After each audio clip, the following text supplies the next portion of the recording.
TikTok. Hi, I trust you guys again. Okay, guys, we are back again. We are back again to our weekly motherhood sessions. Where I forgot to post this on WhatsApp. But it's fine. We are back again.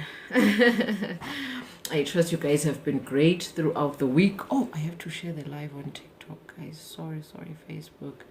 I have to share the live on TikTok.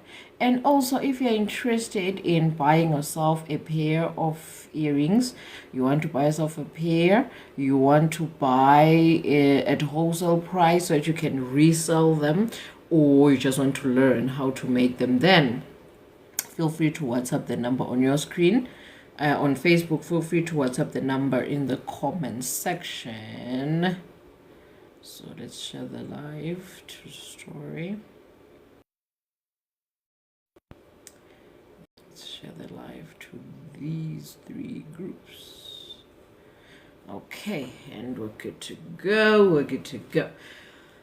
Okay, welcome everybody. As I've said that, as usual, I'm wearing myself. This is the June edition since we're in the month of June. And yeah, if you're interested in buying yourself a pair, buying them for retail or just learning how to make them, just don't be afraid to WhatsApp the number on your screen. And these sessions are mostly for the feminine vessels, which means it's your woman, girls, mothers, and all that, right? But it's not only for those, right? It's for everybody who is born of a woman, who has a mother, who has a sister, who maybe in the future wants to have a partner, right? All of those people, okay? So it's for anybody really who's born of a woman and who lives in society. I just saw what you call a quote recently on Instagram. It said that half of the population are women and the other half is their children. So basically the whole world is populated with women and their children. I really loved that. That was really fire. I kind of enjoyed that. It was truly a powerful quote, right? So if you're born of a woman, these sessions are for you. If you're a woman or born of a woman, then okay. So today we might be having this problem, Gege. My phone is busy telling me that there is not enough space. So yeah.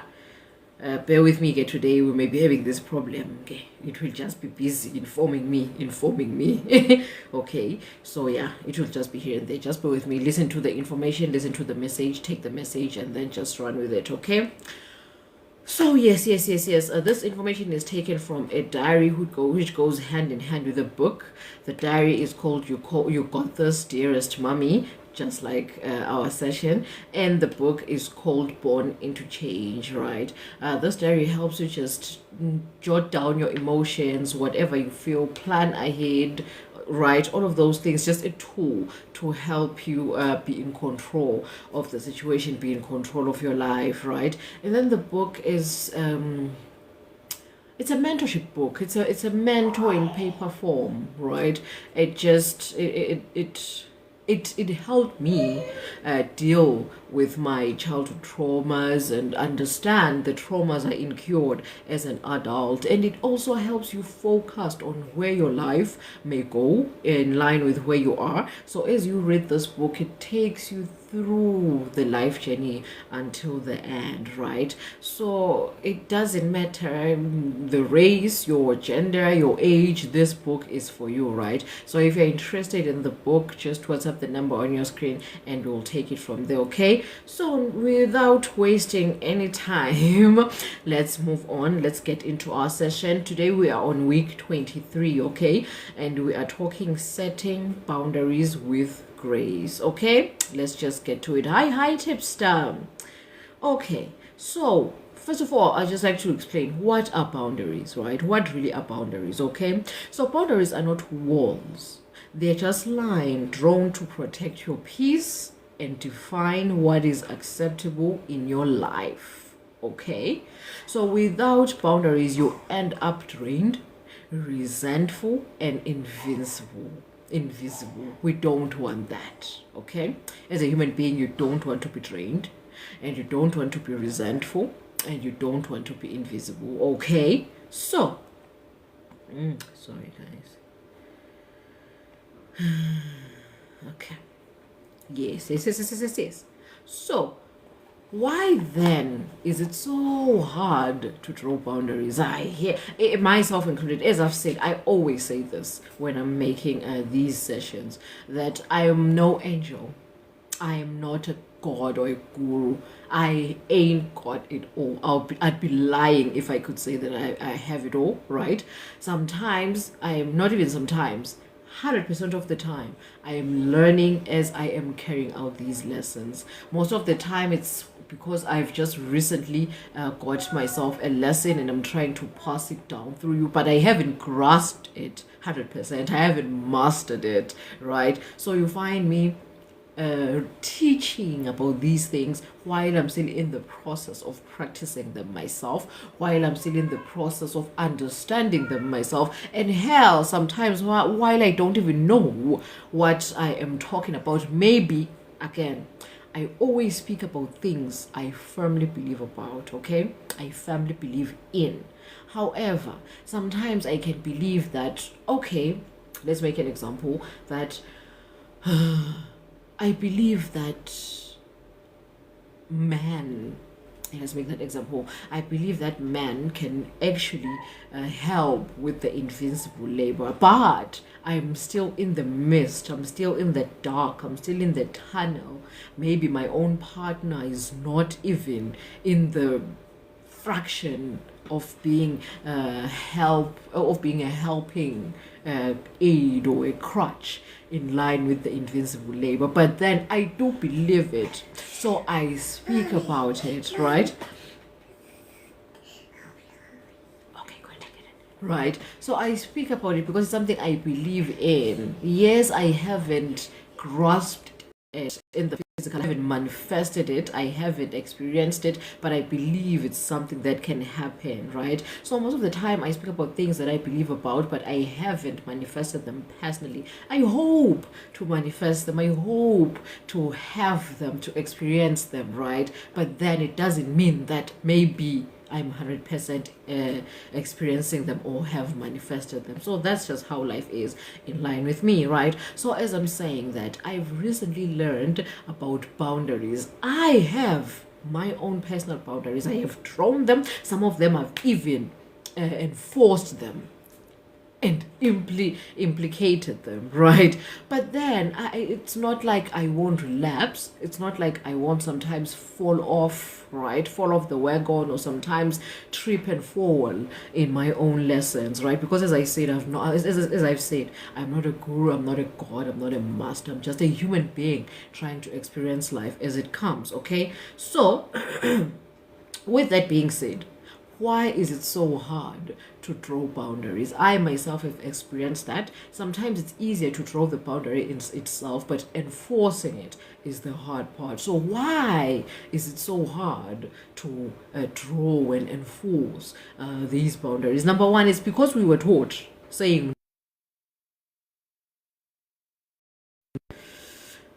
where my phone will be giving me problems today. Okay, but then number one is because we were taught that saying no was wrong and selfish, right? We were brought up like that. And number two is because culture and organized religions and some systems, unseen systems, they glorify sacrifice, especially for women, okay? So, and number three is the fear of rejection or fear of conflict. It makes mom stay silent. But silence is not grace, actually. Silence is erasure, okay? So those are the reasons why creating boundaries and enforcing them feels so hard. Number one, saying no was regarded as being selfish. We were taught that saying no means that you're selfish. And then number two, It's because culture and other systems, unseen systems working in the background, right? They glorify sacrifice, especially for women. And number three, why it's so hard to enforce and create boundaries is because we have the fear of rejection. Oh, if I draw the boundary, they will reject me. If I draw the boundary, who's going to want me? Who's going to be around me? Right? What if I draw this boundary and they don't maybe comply with it, and they just decide to leave instead, right? So it's just fear of rejection and fear of conflict. What if it starts up conflict? What if we then fight over it? What if, right, for peace sake, right? So that's another reason why we fail to create and enforce boundaries. Okay, so before we go any further, before I go through, because today I have a case study so that we can see this thing. We don't speak just theory. We have a case study to see how it plays out in real life. Maybe I will not be able to cover everything, how it plays out in real life, but I will be able to cover 90% and you just get the picture, okay? So before we get into the case studies, let's first understand the difference between rules, boundaries, and control, okay? Because there is a difference between all of these things, okay? So what are rules? Rules apply to everyone, whether they fit your personal needs or not. Let me make an example. In this culture, we don't eat meat, right? So if you eat meat, you are now going against the rule. So whether you want the meat or not, it will apply to you, or else you will face the consequences, right? So rules apply to everybody, everyone, if you are in the vicinity. So it applies to you, okay? So that's what rules are. And number two, rules are external standards, okay? They are set by institutions, culture, or authority to govern everybody. That's what rules are.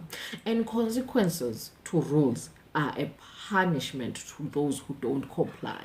If you don't comply to this rule, you are the one who is punished. Either corporally, you're jailed, but there will be an adverse punishment on you, the one who has failed to comply. Okay, so that's a rule. Let's make an example here. For example, the rule says that in this school, every child will be monitored that they sleep at 8 p.m. or else you are punished corporally, or maybe you are not allowed to come into class. See, failure to sleep at 8 p.m. as a student of this school, you will be punished. Failure to comply, right? That's the rule. I've given an example.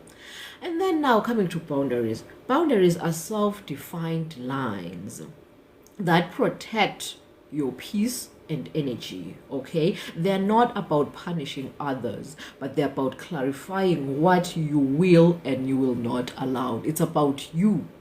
It's about you, right?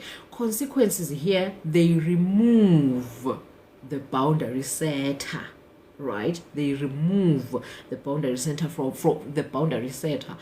those who will not comply, right? Here we don't punish the one who doesn't comply. Instead, we preserve the energy of the boundary setter by removing themselves or their energy from the person who is failing to listen, okay, or comply. For example, same concept, but in the boundary line now, okay? Bedtime is 8 p.m. so that mommy and the babies can rejuvenate adequately. And failure to do that, mommy will not be involved in your bedtime routine. You see, it's removing the person who is setting the boundaries. The mommy is saying that in this house, bedtime is at 8 p.m.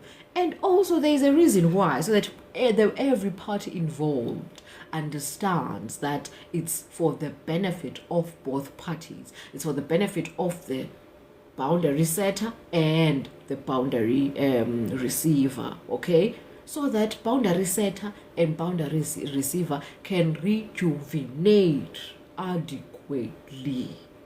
Okay, and also consequences are relayed forward that if you don't comply to this boundary, the boundary setter will not entertain you, right? It's about the boundary setter removing. It's not a right, it's a privilege that I'm helping you through your bedtime routine.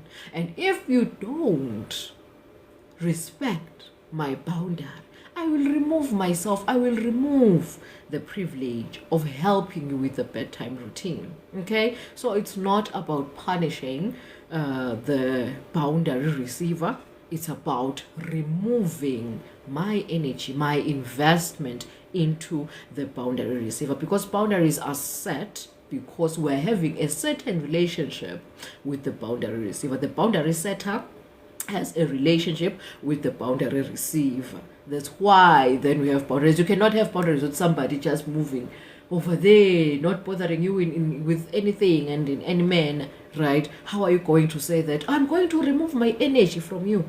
I will not be doing this and this and this for you. Because there's no relationship, you're not doing anything for them in the first place, right? So boundaries can only apply if there is some sort of a symbiosis relationship, there is some form of energy I, the boundary setter, am giving out, so that I can say that, okay, it's a privilege, right? It's out of my own goodwill that I'm giving you my energy. But if you're going to abuse it, I will take it away. That's just what a boundary is. That's just what a boundary is. I'm willing to give out my energy with love, but if it will be abused, I will take it away. However, the rule is saying that this is how it goes. I may not be putting forth any form of energy, but in this place, this is how it's going to be, or else you will suffer the consequences. Okay, so that's the difference. But as we move along, you'll understand. For now, it may be a bit unclear, but as we go forth, you will understand. So now let's speak. I was saying that rules. Sorry, I was saying that rules protect the order by all costs. We are protecting the order. This is how things should be. We're protecting that. However, with boundaries protect the peace for everybody involved, right? It's not about order now, right? With rules, we are protecting the school. We are protecting uniformity, right? But with boundaries, we are protecting the internal person, we are protecting the peace, the harmony, we are eliminating stress, we are, right? So that's what boundaries are. So now coming to control. Control is something or someone else dictating your choices, right? As I've said, bear with me today. I don't have space on my phone, so there will just be these glitches, okay? It's reporting that there is no space. There's no space. There's no space, okay? My other phone got killed. Right, it died, so fixing it costs an arm and a leg, and I don't have that amount of money. So yeah, we'll have to deal with my personal phone because, right, okay, but then maybe some other day I will have the money and fix the phone and be able to deliver good content to you guys. Okay, so as I was saying, that control is somebody or something, right, dictating your choices for their benefit. Choose this because of my benefit, right? So it often manipulates guilt or fear, right? It uses guilt or fear to put you in check, right? Fear that, okay, for example, you see that rules are leaning so closely towards control because you are afraid of the consequences. Therefore, you will comply, and that is control, right? But boundaries, if also with boundaries you're not conscious, you may also fall into control, right? Because boundaries say that if you don't respect my my boundaries, if you don't respect my boundaries, I will remove myself from you. It's up to you then whether you respect them or not. If you don't respect them, then you will deal with not having this person's energy, or with not receiving this person's services. You will just lose the benefits. Yes, the benefits you had in line with the person. Then now it's up to you what you do about that. We're not punishing you. We're just saying that whatever benefits you had are now revoked. Boundaries are revoking the benefits. Rules are punishing you for not complying. You see? So yes, control is manipulative. It uses guilt or fear for you to comply. That is control. Okay? So, both rules and boundaries are a form of control. Ooh, what are you saying now? Listen to me. Come with me. Here's what I mean. Okay? Rules control other people's energies. If you don't put your energy like this will be your consequence. Okay? However, boundaries control your own personal energy, letting others control their own energy. Okay? If they are not going to do this, I will remove my energy in this man. Then whatever they do about that, or whatever they do with their energy, I'm not involved. I am in control of my own energy. Okay? That's the difference. So now, let's talk step by step. Now we're getting to the case studies, okay? Step by step on how to set boundaries. Okay, so we'll start with the steps according to me. Again, I always say this: whatever I say is just a template. You can edit it your own way or just take it down completely. Whenever you are listening to something or gaining new information, always carry a sieve, right? Sisefo. So that whatever resonates with you goes through the sieve, and whatever doesn't remains on the sieve, and you can just discard it, right? So yes, I'm not here. Whatever I'm telling you here is not cast in stone. It's just, and it's some things that are according to me. So you can edit it your own way. So these steps are according to me, and they are steps on how to set boundaries, step by step on how to set boundaries. So the first one is name your need clearly, right? So for example, I need da da da da da. Clear, straight to the point, easy to understand. It is easy to perceive by yourself. Okay, so you name it. I need rest. I need privacy. I need respect, right? So something like that. Step 2, say it simply to yourself and to those that are involved, or to those that you are relaying it to. It should be short, firm, and straight to the point. And if you're not interested in explaining yourself, then don't explain yourself. It doesn't need explanation. It just needs to be stated firmly, short, straight to the point. Repeat if necessary, right? Boundaries are often tested, so consistency is key. Remember, it's in line with your limits. We are unique beings. Each and every person comes with their unique fingerprint. My limit may be 1. I state the boundary 1. You cross it once, ship out. For somebody else, it may be 2. You cross it the first time, they remind you. You cross it the second time, you ship out, right? So depending on your personal limit, repeat. Hi, Tiam. Repeat your boundary until it is executed, or it is respected, or until you're like, no, ship out. Okay, so repeat if necessary, because boundaries are often tested. Therefore, consistency is key. Okay, so stay calm again when you're setting your boundaries. Either you're setting your boundaries or you're repeating them, just stay calm, right? Grace is firmness with dignity. So no shouting, no agitation, because we are not imposing rules. Remember, we're setting boundaries. So why shout? Why shout when you're setting boundaries, right? So yes, when you're setting your boundaries, just be calm. No shouting, no agitation, just relay it forward, right? And then the fifth one is protect your consequences, right? If boundaries are crossed, act, right? Again, it goes back to the limit. If your limit is 3 and your limit has been reached, act. If you said this is what you will do if you cross my boundaries, do it. No explanation, no leniency, just do it. Okay, so now let's go to a case study, because now we have spoken about the theory. Let's get to the practicals. Let's see it, let's visualize it. Okay, so here's the case study. The case study is about norms, right? So it's about Thandi. So Thandi is a mother of 2. Her sister often drops off her children at Thandi's house without asking, right? Expecting her to babysit because she's home anyway, right? So Thandi feels strained but doesn't want to cause conflict. So now Thandi is doing the steps I mentioned, the steps according to me, okay? So step 1, she names the need clearly, right?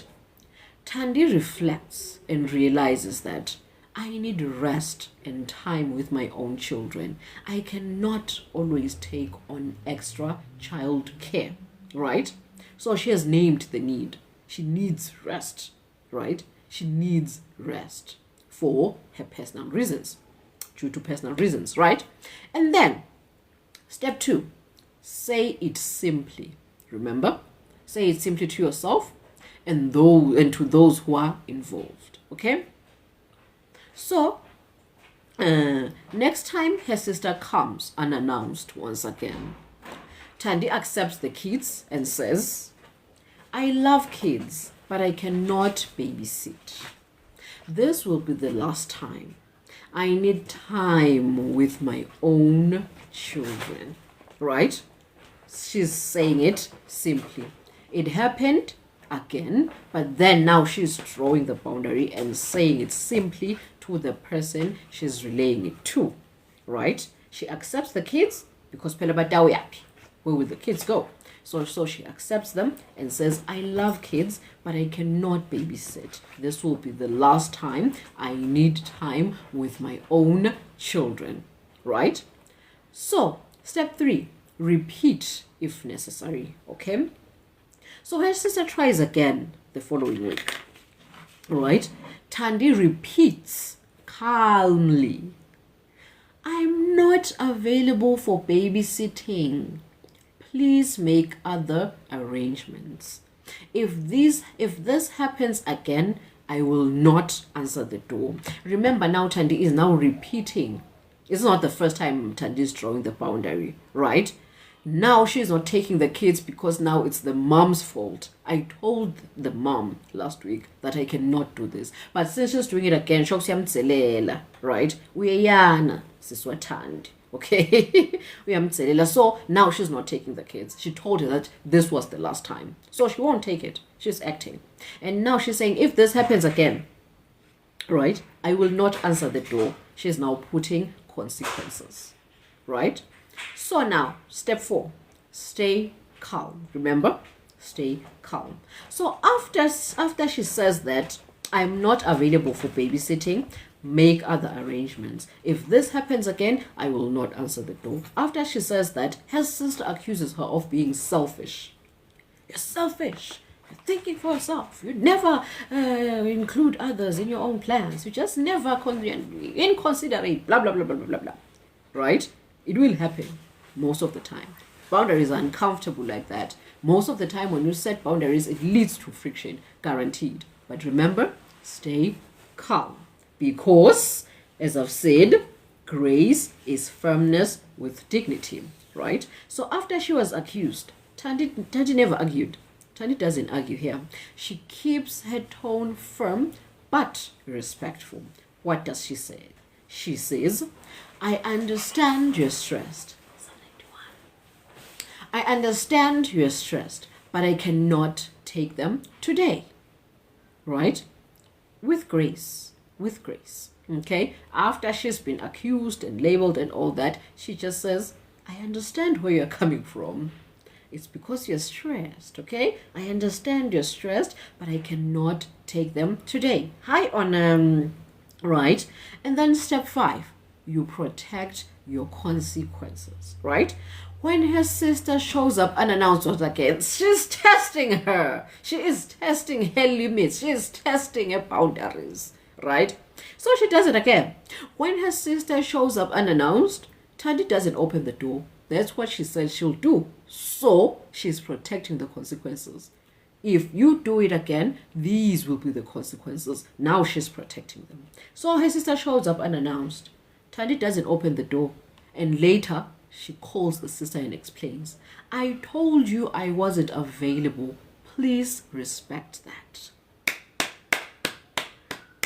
Boundary is strong, right? So that's how you draw boundaries. It's very uncomfortable. It's very hard. We were taught otherwise, but then it's something you have to do. However, that was the easiest one. That was the simplest one. Now you have a partner, right? I'm checking if my teeth are not stained. Okay, I think they're not. You have a partner, right? At least a sister is somebody you are related with by blood. You know that. In fact, most of the time, in most relationships, blood relationships, you know that this is not a bridge burned. It's not a relationship disrupted, right? We're related by blood after all. They won't then hate me for doing this, right? So it's the easiest one. It's one of the easiest ones to draw boundaries with your blood relatives. However, number 1, it's somebody you are related to by blood. Number 2, it's somebody you don't live with full time. So even if they get irked or rubbed the wrong way by this, it's fine. They live away from you. However, now a partner, somebody you are not related to at all. Number 1. Number 2, you live with this person 24/7. So if you guys irk each other, there will be friction and sourness and bitterness in the house. So how do you tackle that now? Right? Now there's a hard boundary to draw. But then don't worry not. I got you. I have a case study for you right here, right now. Right? So now setting boundaries with a partner. Genyalo. How do you do this? This is the most excruciating one. However, let's tackle it, okay? So Nomsa's partner often expects her to handle all the household chores after work, while he relaxes, the partner. She feels exhausted and unappreciated, but fears conflict if she speaks up. So what now, right? So following the loving the topic. Oh, thank you, Tia. Thank you, Your Majesty. Imagine this is just an edit. What happened was story time. Okay, mini story time. What happened was this is it's a June live. I made this live on June. And then I downloaded it from TikTok using my phone. I didn't realize that it got cut halfway through. I uploaded the video on YouTube. And now I'm checking it out. I'm like, let me check out my week 23 because I have to post the shorts. I'm checking my lives. I mean my video on YouTube. It's short. It's halfway there. However, 30 days has elapsed and TikTok has taken it down. It has expired on TikTok. So now I'm finishing the other half of it. So I'm redoing it. So if you're interested in seeing the whole video, just go to my profile, to my bio.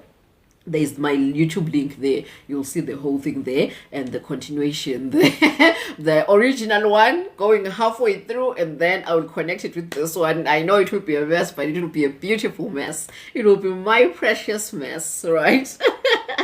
So yeah, these things happen. You just have to be very, very persistent with life. Right? Hi, Dominic. Hi, everybody. Okay, so now she names it clearly. She follows the steps, right? Nomsa follows the steps, and the exact steps. They will work. Like, follow me. Come with me. So what she does is she names the need clearly. Okay, Nomsa identifies what she truly needs before speaking. She realizes that I need shared responsibility. I cannot carry all the household labor alone, right? So she realizes that. Now she knows the need. She has identified and named the need clearly, right? Sometimes writing it down helps you to stay focused. So write it down. I always push journaling. Journal, okay? So yes, now we have the need. Now we have to say it simply. Say it simply. If you don't want to explain yourself, then don't. But then it should be simple and understood by you and the person you're relaying it to, right? Now, Nomsa communicates her need directly without long explanation. She says, listen to this, I love our home, but I cannot do all the chores myself. Okay, this will be the last time I carry the full load. She's saying calmly. She's not using blame words. She's keeping it short and clear, right? The exact same steps, right? Don't blame. Don't say, you, yeah, we all go to work, hey, and now we come back and you just sit it down. You just sit it down and you expect me to be the one to, no. Calm, no accusing words. Don't accuse. Use I words. I love our home, but I cannot do all the chores, right? Now, even employing the consequence, this will be the last time I carry the full load. Well, it's not a consequence, but it's a firm stance. Yeah, it's a firm stance, okay? So now, repeat if necessary. That is step 3. Repeat if necessary. So her partner tests the boundary by ignoring the work next week. She ignored the boundary by ignoring the work the following week. So, excuse me, Nomsa repeats. I'm not available to do everything. Please make other arrangements. If this happens again, I will not cook or clean that day, right? Now that's the consequence, okay? So when you're setting boundaries, remember that you're not guiding this person, right? It's not a rule and you're not mothering this person. You are setting a boundary in line with yourself. I, right? That's why most people believe that boundaries are selfish, right? But then if you believe that is selfish, then it's your thing. It's a you problem, right? So use I, and you don't guide the person. If Nomsa was an amateur, she could have said that I am not available to do everything. Rather, you hire help, right? Now you're guiding the person.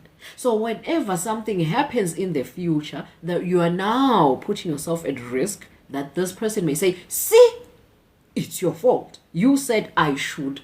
Right? So avoid guiding and pushing people when you're setting boundaries. When you're setting boundaries, you're talking about yourself. Focus on the you.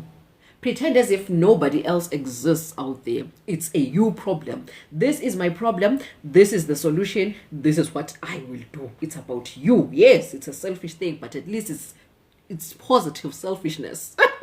I call it positive selfishness, right? So yes. Nomsa repeats again. She repeated because it's necessary. I am not available to do everything. Please make other arrangements. If this happens again, I will not cook or clean that day. Consistency shows that she is serious, okay? And then remember that every time you set boundary, especially when you've repeated it, it then rubs the next person the wrong way. Boundaries are uncomfortable to the setter and the settee. Right? Exactly. So now, the partner now is getting agitated by this. So her partner accuses her of being dramatic and selfish. But Nomsa responds firmly, I understand you're tired, but I cannot carry this alone. Remember, but when you're setting boundaries, you're also practicing your empathy. Right? So you are feeling the next person's pain. You understand that, okay, this person is not understanding my boundary because of this. And this person is now crossing my boundary because of this. You're still a human and you're supposed to practice humanity and humility, right? So you're not an animal, you're not a robot, you're not a perfectionist yourself.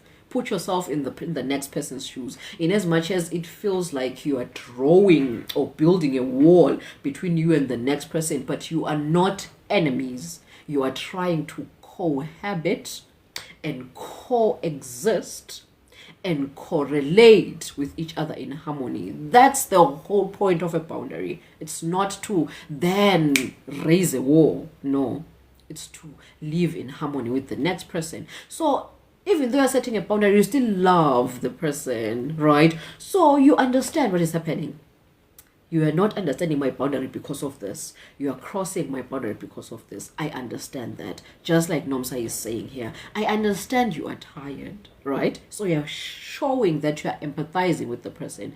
I understand that you're tired. However, I cannot carry it alone, right? So you avoid shouting, you avoid arguing, you avoid all of this messy thing. We are not at war here. Instead, we are building our relationship so that it is stronger. We understand where to draw the line. Okay, that's the whole point. So now the last one is protect consequences. As you've said up there, you've set your consequences that if this happens again, I will not cook or clean on that day. That's the consequence of crossing the boundary again. Then always remember that if somebody crosses your boundary the first time and your limit is 2 and you have reached the 2, and now you told them that I have reached my 2, and they do it again, and you say, shame, you're in deep poop. You are in deep poop, because they will never take you seriously ever again. Once you reach your limit and you state that I have reached my limit, and if next time it happens, this is what will happen, execute that. If it happens again, execute. Do it, or else you will never be taken seriously ever again, right? So now, protect your consequences. That's the last step. Nomsa enforces her boundary when it's crossed for the last time. When chores are left undone, she doesn't pick them up. Later she explains, I told you I wasn't available. Please respect that. Okay? The consequence teaches respect for her boundary. However, I'm just relaying theory here. In practical life, there are instances whereby people suffer from OCD, right? Or they are just perfectionists by nature.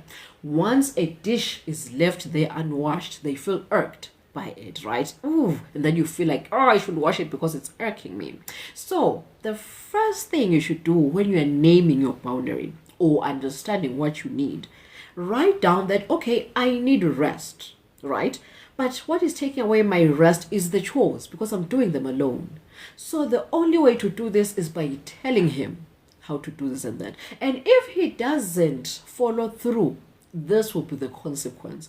And think of your consequences, that won't they hurt me in the long run as I'm setting these consequences. If I say that I will not wash the dishes, won't I then be irked because I know my OCD or whatever? I know the perfectionist that I am, right? So find a consequence that will help you rest, at the same time doesn't then put unnecessary pressure on you or negative consequences on you too, right? Now you have found creating a consequence here, and the consequence is consequencing you now, right?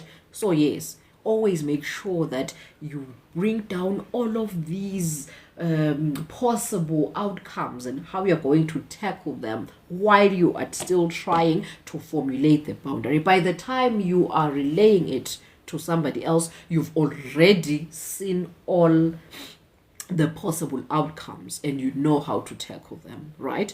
However, you find that this is the only thing that you came across for now because you really want relief, right? So now the dishes are there, and just find a way, right? Maybe suggest that the perpetrator buys disposable dishes. If you really can't, then buy disposable dishes for yourself. I will forever use my favorite China plates because I'm able to wash them. But then for you, since you can't wash them, then use disposable plates. Okay? You are not guiding them. No. You're not guiding them. You are protecting. You are protecting your consequence. Okay? But then if you're failing, okay, if you fail to buy these disposable plates, I will discard your plates. And if I find dirty plates here, I will discard them. You'll be forced to throw them away, right? So you see that you are not waging war necessarily, right? It's not truly war. It's just a way of protecting your peace while also gaining the rest, while also making sure that your boundary is protected. It's a really thin line.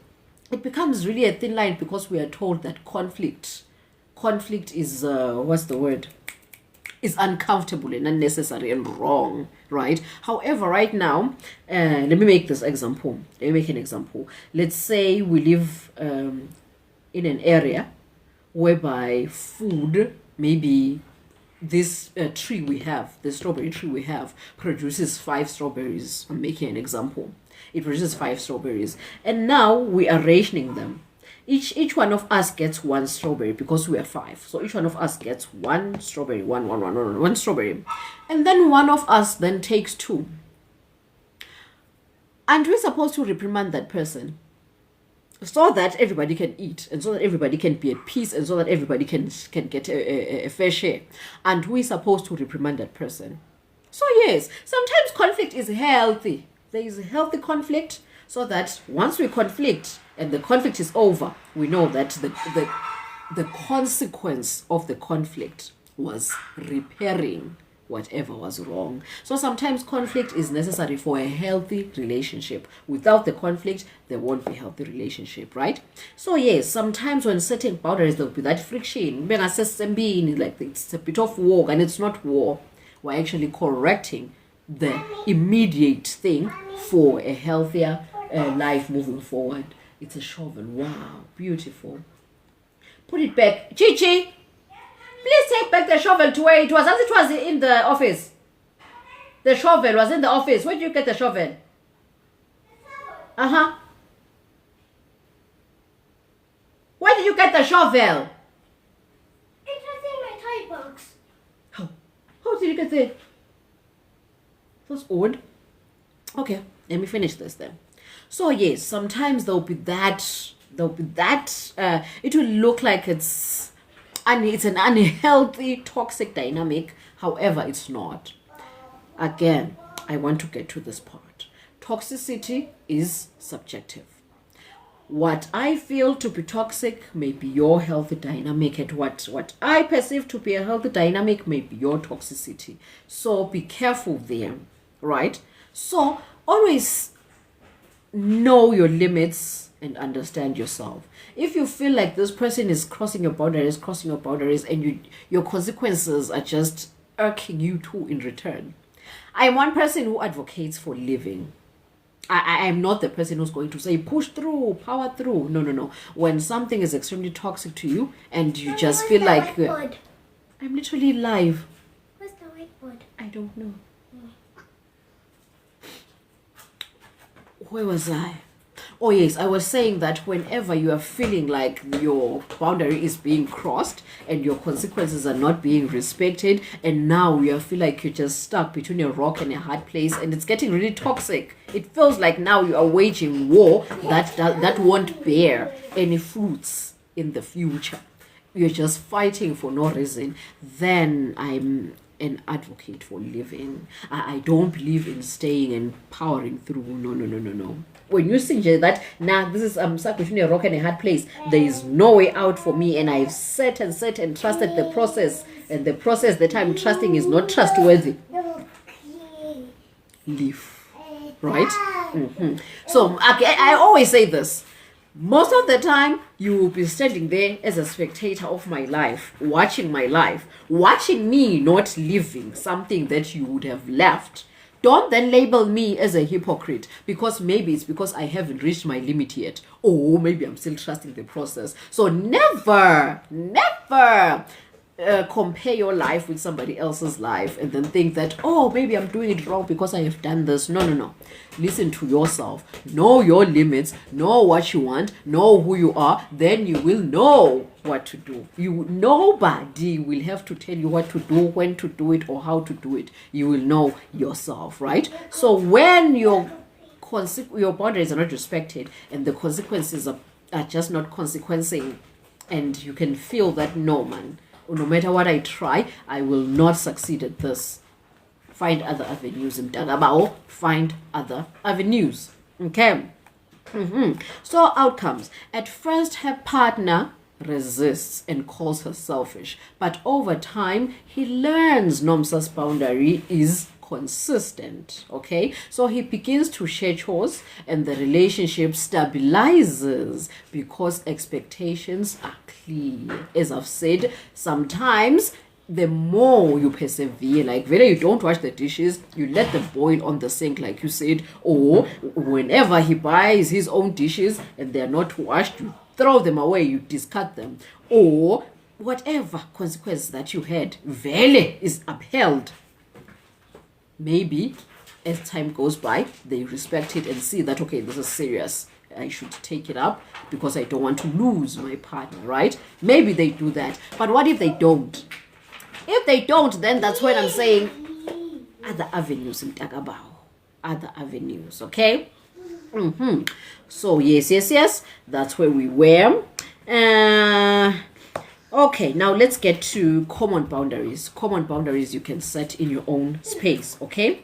So, number one, with children, right? You may say that bedtime is at 8 p.m. so that everyone can get rejuvenated, right? So, yes, it's not a rule.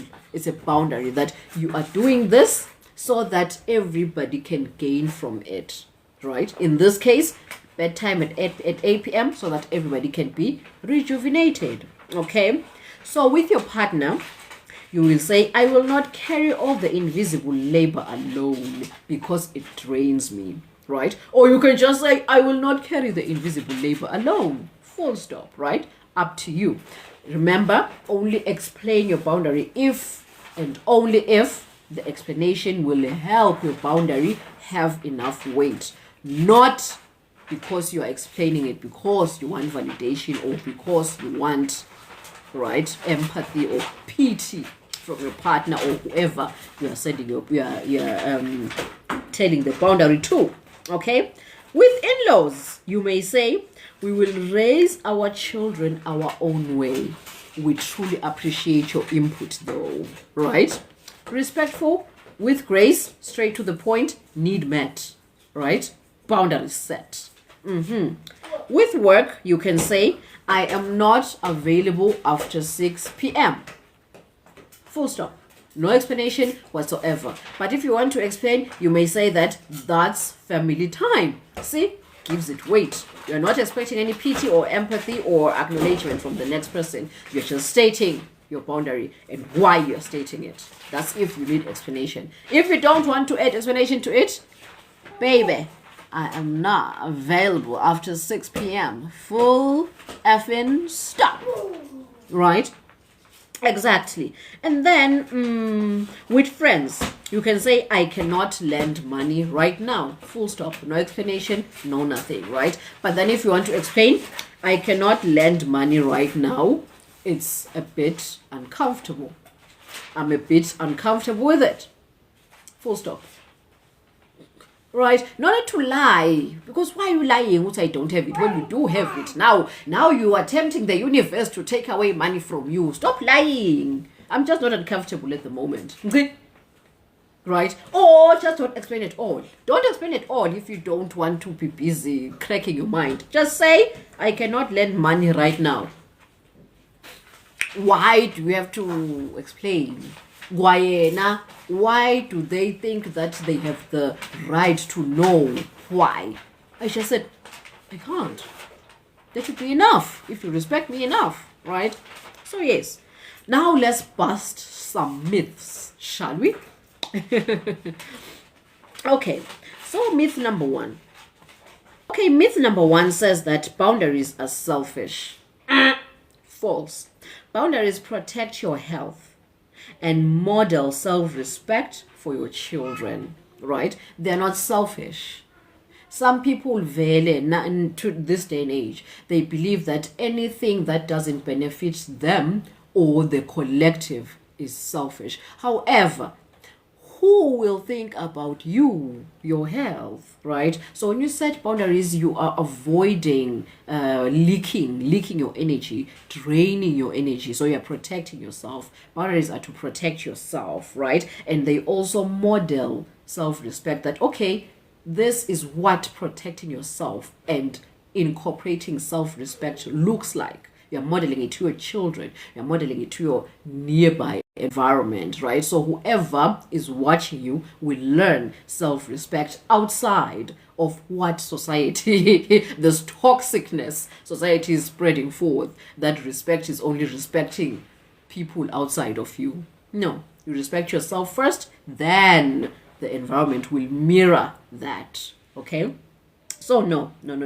Boundaries are not selfish. They're not. They're selfish in line with societal toxicity. Right? And then the second myth says boundaries mean you don't love your family. False. They don't mean that. Boundaries show love with clarity, not confusion, right? It prevents confusion early, right? So when you set boundaries, the people, your family or your surrounding village will understand that, oh, this is how this person receives love. This is how this person gives love. These are these person's limitations. Oh, this triggers the person, this irks the person, right? So it helps the people around you to love you better, to understand you better, so that love can be given and received adequately, right? So no, boundaries don't mean that you hate your family. Instead, they mean that you love your family enough to make sure that the love is vavavoom, is the it thing, right? So yes.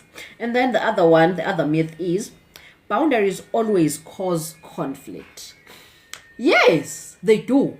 They do cause conflict, but they prevent bigger conflicts in the future, right? By setting expectations early, as I've said in the previous myth, that you set the expectations early so that they understand, so that the people around you understand that these are my expectations, these are my limits, this is what I want, this is what I don't want, right? So yes, there will be conflict while you're still setting them. Yes, there will be conflict, but as I've said, the conflict that is happening now will make a stable life for eternity. So better be in conflict now so that it's peaceful for a very long time, forever, right? So yes, boundaries do cause conflict, but it's not the toxic kind of conflict. It's the kind of conflict that fixes for eternity, right?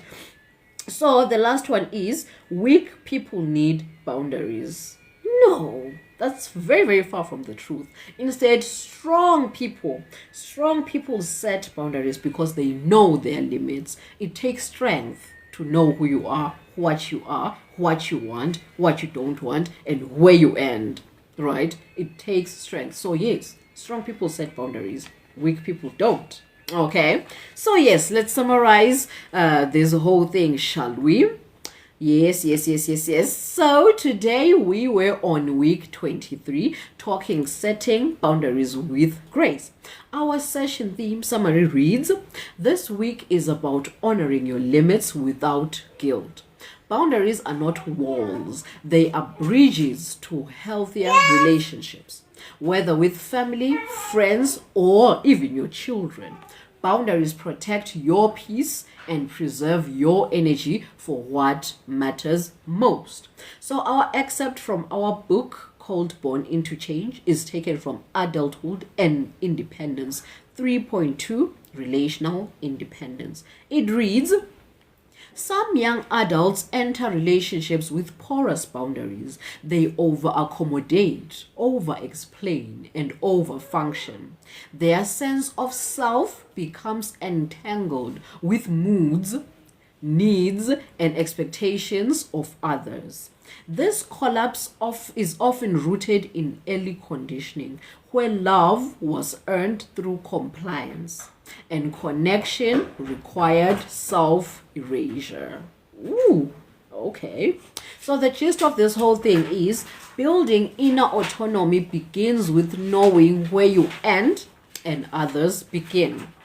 What is our quote for today? Our quote reads, a boundary is not a rejection. It's a declaration of self-respect. Ooh, baby. Anyways, guys, this session taught me so much. This session taught me a lot. It taught me to be very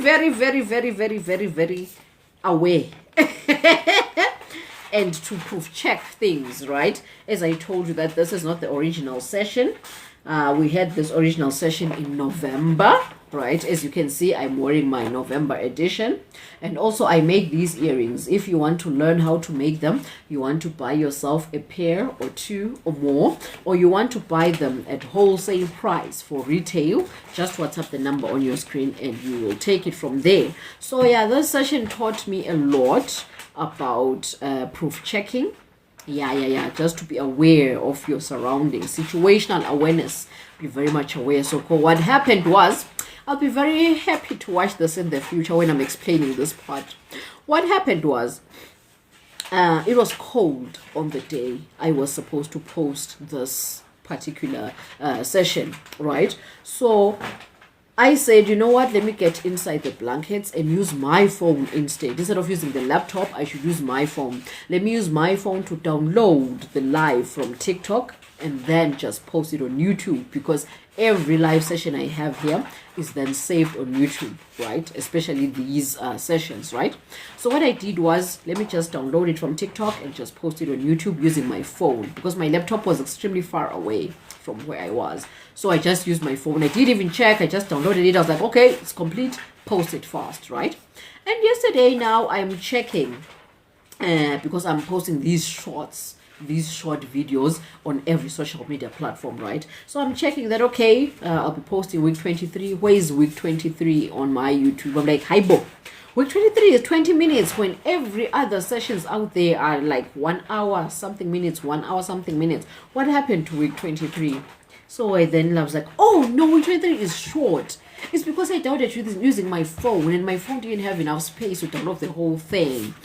Then I planned, and then I rushed to check TikTok, only to find that Angsipela on TikTok videos expire after 30 days, and it was already 30 days. It was over for me. So now I've created the last piece the last piece of the session. I'm redoing it now, so I'll be laughing at myself in the future for doing this. But then I learned, it's a lesson learned. Make sure that you always proof check. And also, it's better to take the long way, because at least it will cause friction now, but then you'll be set for life. Just like drawing boundaries, the conflicts, you're going through conflicts now so that you are set for life. So never shall take shortcuts. That's my lesson. That take the long way. At least you'll be uncomfortable now, but at least you're set for life. If you take a shortcut, yes, you'll be comfortable at the moment. However, in the future, you may discover that you lost so much, and now repairing it is costing you more than it would have where you had taken the long way. So it's a lesson. It's a lesson. I think you'll take it as a lesson too. Learning through me, second-hand lesson. Second-hand lesson, baby. Otherwise, thank you guys. But I had lipstick on my teeth the whole time. Bye. Thank you, everybody. Oh, I can't.